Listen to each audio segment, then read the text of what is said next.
No programa Evidências de hoje, continuaremos a nossa aventura pelo Egito e desta vez dando continuidade ao conhecimento do segundo templo aqui da região de Luxor. Nós vimos o templo de Karnak e agora o próprio templo de Luxor. Pedras que nos contam história. Como eles viviam, como eles acreditavam em Deus, qual era a sua esperança a respeito do futuro e da vida eterna. Como foi dito naquele programa, uma das grandes questões que muita gente levanta ao vir ao Egito é: onde estariam os palácios de Faraó? A casa onde as pessoas moravam? Onde havia o comércio? Nós não encontramos nada disso. Nós só encontramos os palácios e as câmaras mortuárias. Por quê? O contraste está justamente aqui. Tijolo de adobe e pedras. Os egípcios acreditavam que a vida nesse mundo é apenas passageira, que é uma preparação para a vida além túmulo, no mundo de Osíris, no mundo dos mortos. Portanto, a casa que eles tinham aqui podia ser feita de um material que logo se corrompia. Mas o templo era onde a sua alma, sua Ka, teria acesso entre o mundo dos vivos e o mundo dos mortos. A câmara mortuária, da mesma forma.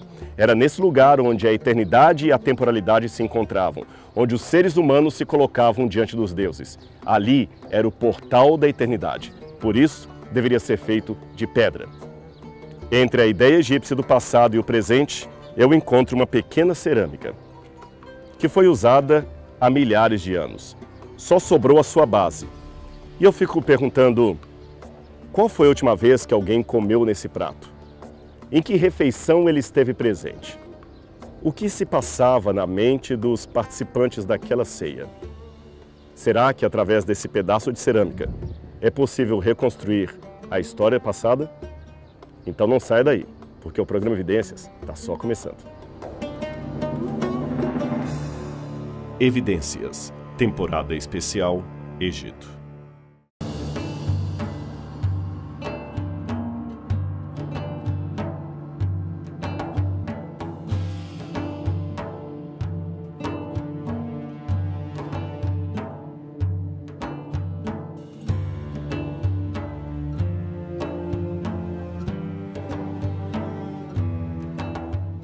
Pouca gente sabe, mas a cidade de Luxor é mencionada na Bíblia Sagrada. E daqui a pouquinho você vai ver os textos bíblicos que fazem menção a esta cidade. E esse templo aqui, ele tem uma importância arquitetônica incrível. Em primeiro lugar, porque ele é o único templo do mundo que registra ao mesmo tempo uma arquitetura egípcia, outra islâmica e outra cristã. Nós temos a arquitetura egípcia, que é a original, você pode ver as colunas que estão aqui em redor. Você também tem uma construção muçulmana, logo ali, é muito fácil de ver, muito fácil de identificar. E nós também temos, mais adentro, uma construção cristã. Nesta você pode ver a imagem de Jesus e os 12 apóstolos na última ceia de Cristo. 3 religiões, uma politeísta, 2 monoteístas, encontrando-se arquitetonicamente no mesmo lugar, no mesmo sítio arqueológico. Uma outra curiosidade que marca o sítio arqueológico de Luxor é relacionada à conquista de Napoleão Bonaparte. É que quando Napoleão esteve aqui com seus soldados no século XVIII, ele trouxe junto do exército uma grande equipe de eruditos, de historiadores da arte, de intelectuais franceses. Esses ficavam copiando, anotando as inscrições egípcias, mesmo sem saber o que elas significavam. E Napoleão tirou muita coisa daqui e levou para Paris, que depois acabou fazendo parte da coleção do Museu do Louvre. Mas quando chegaram aqui ao templo, Napoleão ficou tão encantado com a grandiosidade desse lugar que esse templo de Luxor foi o primeiro edifício da antiguidade que recebeu uma ordem expressa para ser restaurado, para ser refeito. Porém, como poderiam fazer o templo? Não havia mais nenhuma ideia de como ele seria originalmente. Lembre-se, naquela época, muitas dessas colunas estavam colapsadas. A fachada inicial, por onde nós entramos, também estava caída. Aqui havia apenas monturos de pedra. Porém, as escavações revelaram, numa das paredes, um desenho arquitetônico da época de Ramsés II. Quando Ramsés II foi coroado faraó, fizeram uma cerimônia aqui. E o artista da época desenhou na parede a fachada original do templo. E a partir desta puderam reconstruir como seria o templo originalmente. E assim você pode ver como é a sua entrada hoje, exatamente como seria naquele tempo. Agora eu vou mostrar para você esse desenho arquitetônico original que serviu de base para os reconstrutores da época de Napoleão Bonaparte.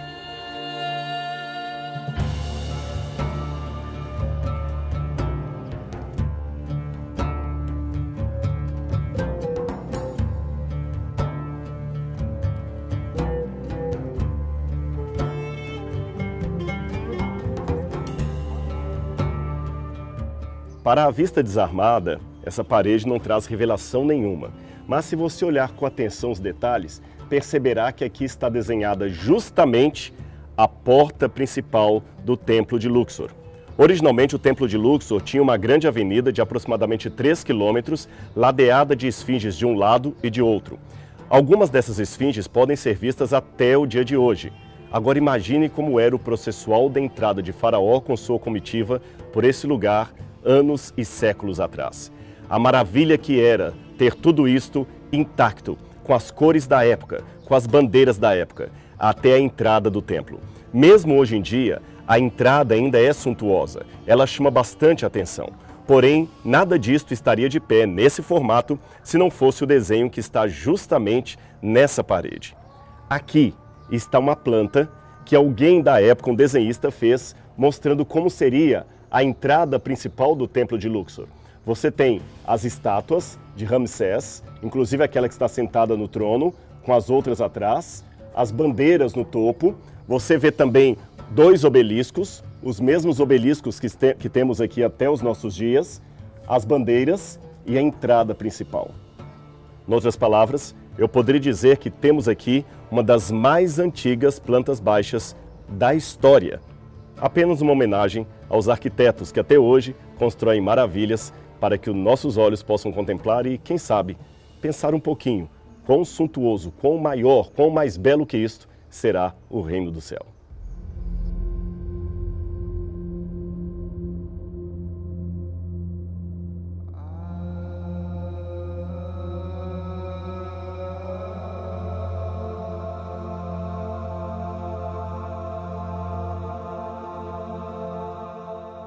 Os desenhos e monumentos que estão nessas colunas, nessas paredes, rivalizam sem dificuldade com a arte greco-romana que tanto nos fascina.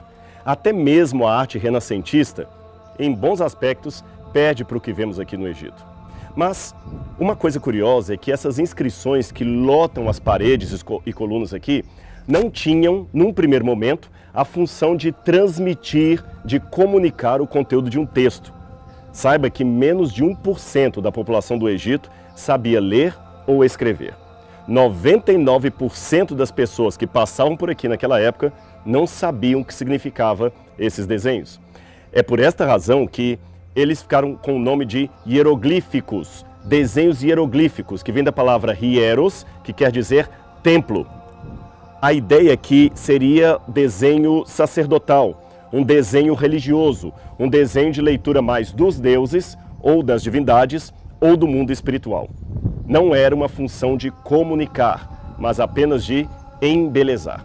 Depois a escrita egípcia passou pela fase hierática, depois passou pela fase demótica, até pular para o copta, que gera uma mistura com o grego, e se tornar língua morta. Que diferença entre a linguagem, a escrita, a linguagem egípcia e a linguagem de Deus? Enquanto uma tinha por função apenas embelezar e esconder, a outra tinha por função ser simples e revelar. Revelar a palavra de Deus, uma palavra que foi dita com sotaque humano.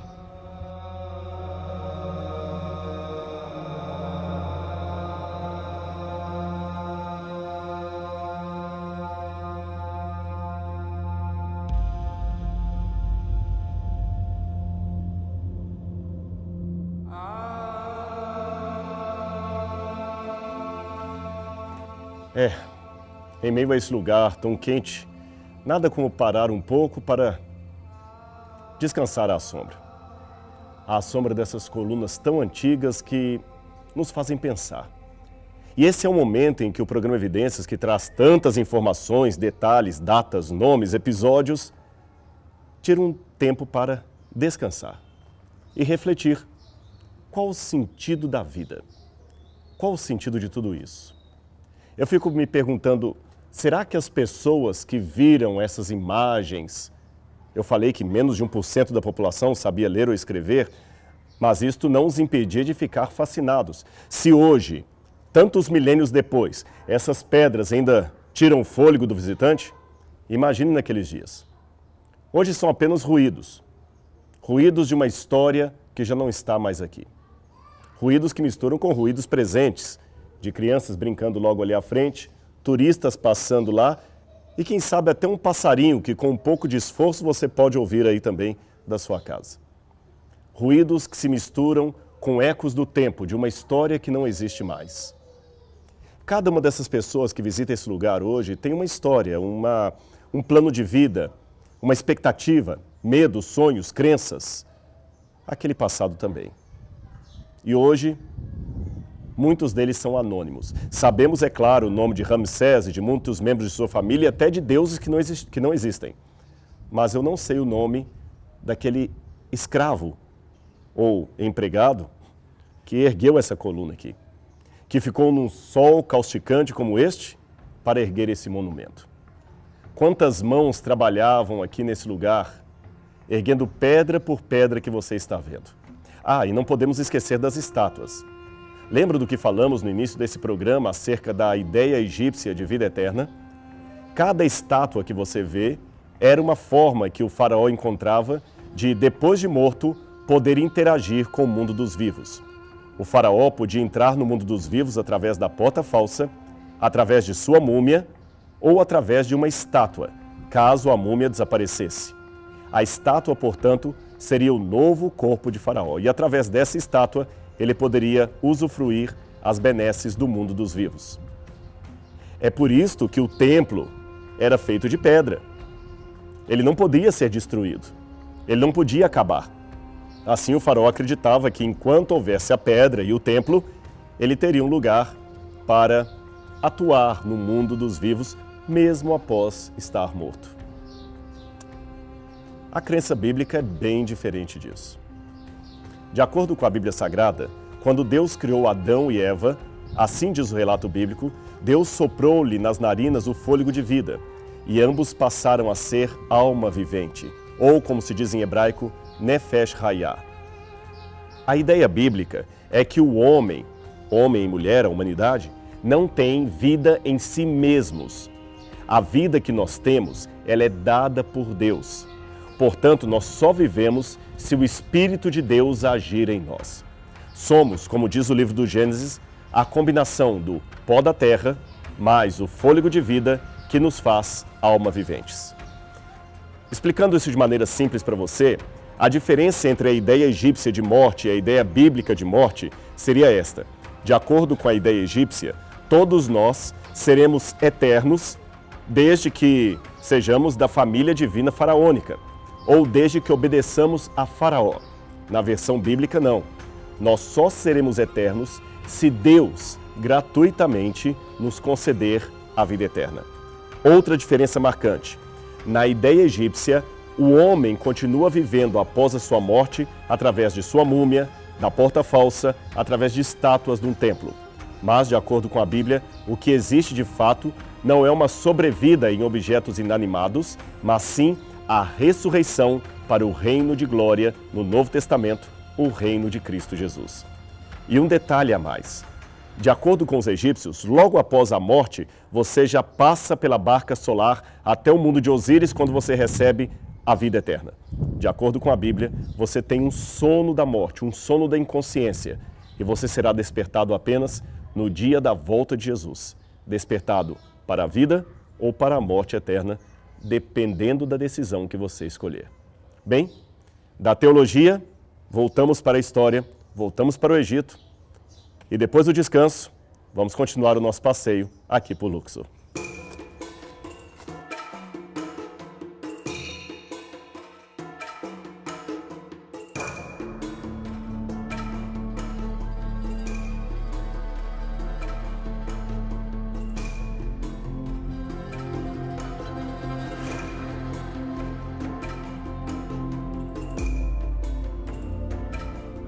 Bem onde eu estou, nós temos uma de duas estátuas de Ramsés sentado no trono. você tem Ramsés, você tem membros da família real e muitas inscrições. Veja que colosso é essa estátua, metros e metros de altura, completamente feita. Veja os detalhes da perna do rei sentado, poderoso sobre o trono, olhando para o horizonte, para a frente do templo. Agora, o que me chama a atenção não é o que está em cima, mas o que está na base. Aqui na base do seu trono você tem várias inscrições hieroglíficas e aqui tem algo que me chama a atenção. Você tem a expressão Ren, que significa nome em egípcio, o cartucho sagrado da vida eterna, vazio, e essa cobrinha que seria o F, Ren F, significava que o seu nome, o nome dele, dure para sempre. A importância do nome para os egípcios era muito séria, era muito alta. Era no nome que estava a vida da pessoa. Apagar o nome de uma pessoa significava dar-lhe morte eterna. E abaixo do seu nome, com o desejo que este seja eterno, você tem mais uma vez vários inimigos de Faraó, todos amarrados e o nome das cidades capturadas logo abaixo. Esta cena aqui, dos inimigos abaixo do trono de Faraó, me faz lembrar uma passagem bíblica, onde Deus exatamente é ilustrado como sendo um grande monarca, sob cujos pés estão os inimigos. Veja essa passagem da Bíblia Sagrada. Assim declarou o Senhor ao meu Senhor: assenta-te à minha direita e aguarda, enquanto dos teus inimigos faço um objeto de descanso para os teus pés. Salmos 110, verso 1.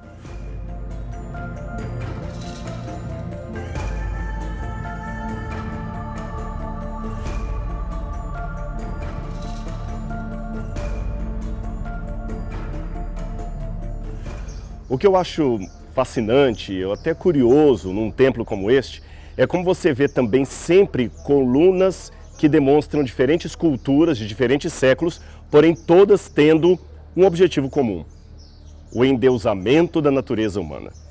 E nesse endeusamento, como seres humanos se referem uns aos outros, aos seus líderes, aos seus deuses humanos, aos seus políticos, com adjetivos cada vez mais glamurosos e desejos de vida próspera, eterna, etc, etc. Já que nós estamos falando do período egípcio, mas adentrando a história, aqui também houve uma ocupação islâmica, e antes da ocupação islâmica, uma ocupação cristã. E talvez antes da ocupação cristã, uma ocupação romana. Aqui nós encontramos 12 colunas, semelhante a estas aqui, repletas de inscrições em latim logo abaixo. Você vê aqui, por exemplo, Bien Victor Augustus, ou seja, que dê uma vitória a Augusto. Enquanto os egípcios dedicavam ao seu faraó o grande Rem da eternidade, o nome eterno, os romanos também diziam que o seu imperador possa ser bem vitorioso Augusto, quer dizer soberano. 12 colunas como esta foram encontradas aqui, tendo inscrições que podem ser dedicadas a Diocleciano, aos Césares, Constantino, Galério, Maximiano e outros imperadores romanos. Então houve aqui uma ocupação romana. E quando Roma, após Constantino, pretensamente se tornou cristã, novamente os cristãos ocuparam esse lugar, colocando uma nova dedicação, dessa vez a Jesus, como eles viam na sua época. Vamos ver agora então uma capela cristã medieval que tem alguns desenhos que já foram mencionados no início desse programa e que estão hoje cobrindo os antigos monumentos egípcios, mostrando como muitas vezes a história é apenas uma fé e um poder, substituindo outra fé e outro poder.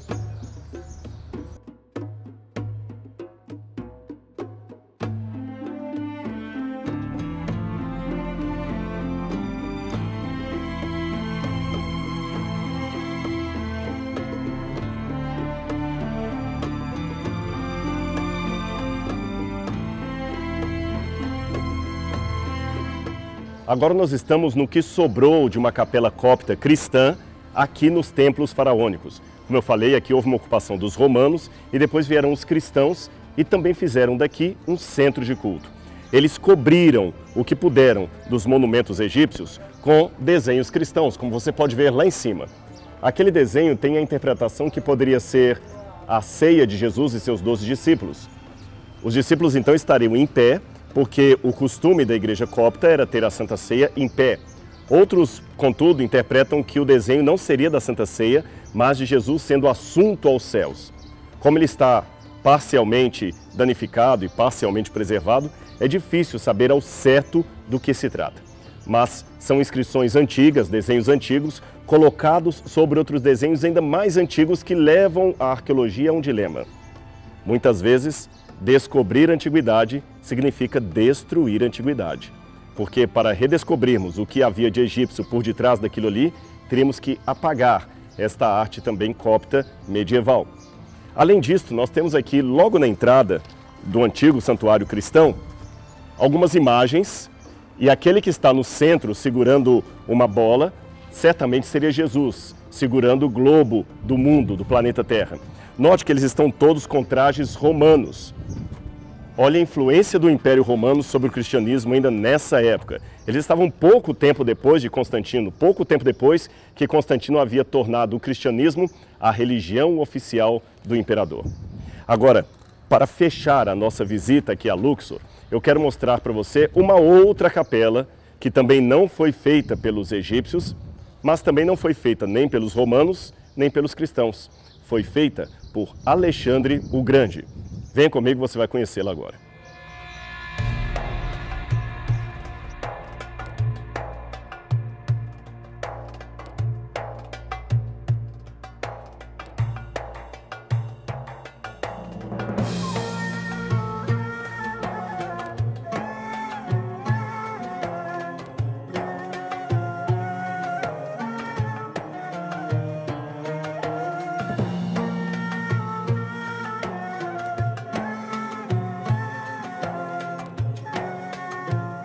Estamos a ponto de entrar na capela erguida por Alexandre o Grande, mas espere um pouquinho só que eu quero antes explicar o contexto dessa capela para você.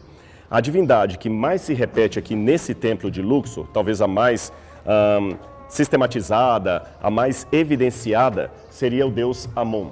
Ele aparece aqui. Note que ele tem duas grandes penas na cabeça e aqui ele recebe sempre oferendas e mais oferendas. Mas você sabe que as religiões, os credos, as crenças passam por uma espécie de modificação ao longo do tempo, onde sincretismos são agregados à visão original daquele credo e novas imagens são criadas. Pois bem, havia uma lenda no Egito de um sujeito, um egípcio chamado Men. Men, esse era o seu nome.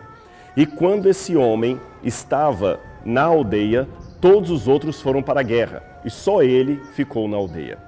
O fato é que, após a batalha, vários homens morreram. E quando eles voltaram, aquele homem, Men, havia copulado, tido relações sexuais com praticamente todas as mulheres da aldeia. Furiosos, aqueles que voltaram acabaram castigando aquele homem com algo pior do que a morte. Cortaram-lhe o braço, a perna e o órgão sexual. Mas depois perceberam que acabaram cometendo uma injustiça. É que muitas mulheres estavam grávidas e aqueles homens que haviam morrido na batalha teriam finalmente uma descendência garantida, porque durante a sua ausência, Men acabou tendo relação sexual com as mulheres. Eu sei que para a cultura ocidental brasileira, isso é uma coisa inadmissível, mas lembre, nós não estamos muito longe da cultura bíblica do Antigo Testamento. Quando um homem morria, era comum, mesmo na lei mosaica, que um parente pudesse casar com a viúva, ter filhos com ela, e assim ela geraria descendência para aquele que havia morrido, e não deixaria que o seu nome apagasse na história. Não era muito diferente com os egípcios. Então, em virtude disso, com o tempo, a figura de Men acabou sendo ligada à figura do deus Amon, e tornou-se um deus da fertilidade, Amon-Men. Nesta nova versão, as imagens de Amon-Ré eram desenhadas como sendo um deus sem um braço, sem uma perna, porém com um órgão sexual pronto para o ato sexual. Assim, ele tornou-se um símbolo de fertilidade e de garantia da descendência de um homem. Muito bem, quando Alexandre o Grande esteve aqui, ele se tornou devoto de Amon-Ré. E em sua homenagem, ele ergueu esta pequena capela que está aqui ao fundo. Ela não é muito sofisticada como o templo egípcio, mas é curiosa de se observar. Vem comigo, você vai ver.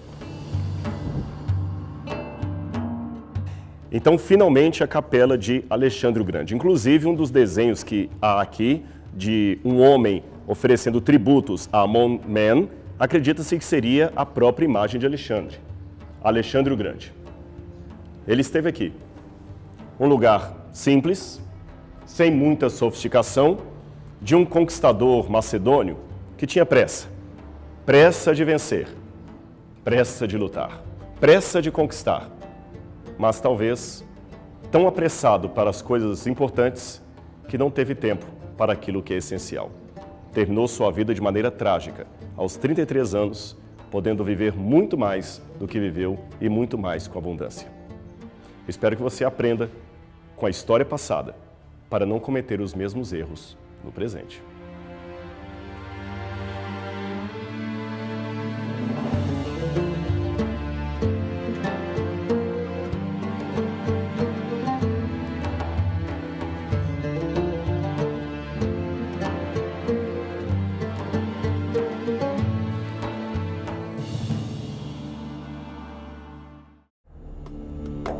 Semana que vem no Evidências.